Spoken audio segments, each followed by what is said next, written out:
I use Canvas for all my classes, and this is a class that I set up for the summer. It's Automotive 10, so it's an introduction to class, and this is what I go over with my students, how I lay out the class. I lay it out in a very simple and unconfusing way, because as a student myself, I want it to be as little confusing, especially when I'm doing a full term semester. I need to be able to access my class fast, get the work done, and not have to search for any information that the teacher is trying to have me do.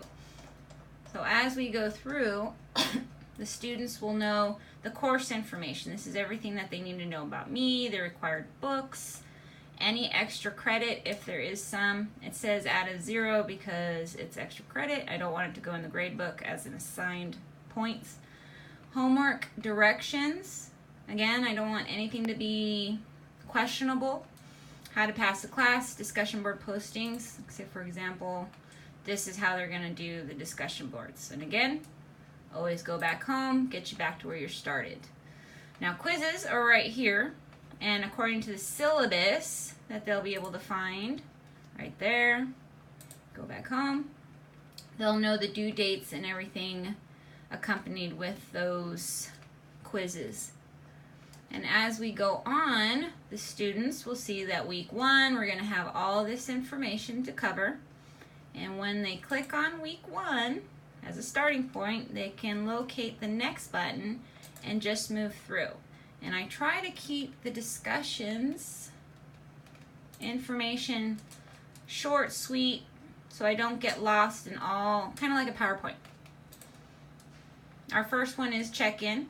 As a discussion board, I want them to answer these questions. I want to introduce themselves. I want them to get used to interacting with me online. Even if it's a non-online class, this is how they're going to contact me or even ask questions to their students, kind of engaging them. And as they go through, they'll see information that's pertaining to it. On some cases, I embed videos in order to help reinforce the information that I'm talking about here. Again, I try to keep it short and sweet, interactive as much as possible. We go home. As the students go through, you'll see multiple stuff that carries for the lecture, any homework, and down here I have the lab assignments. So students will know what labs we're doing, and they are in order per our class. They'll be doing this one in class, so there's no way that they can upload it, meaning I want to be able to physically see them do this task, make sure they're doing it correctly, and that the information is getting to them. Always go back home.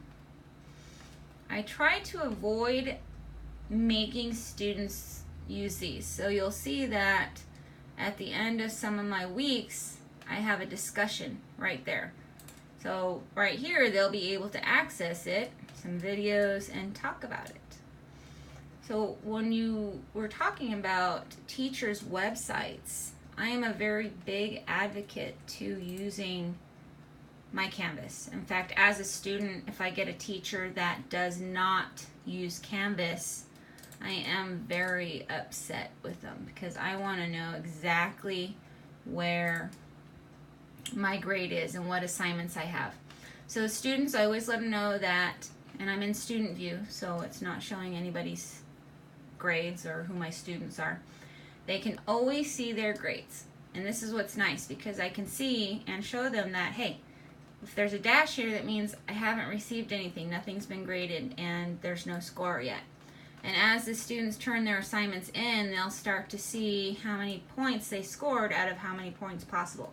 So again, it keeps my students interacting with me, it keeps them on top of their grade, it gives them responsibility, and I am a big advocate for teachers' websites. So hopefully you'll accept this or the one that I posted. Thanks.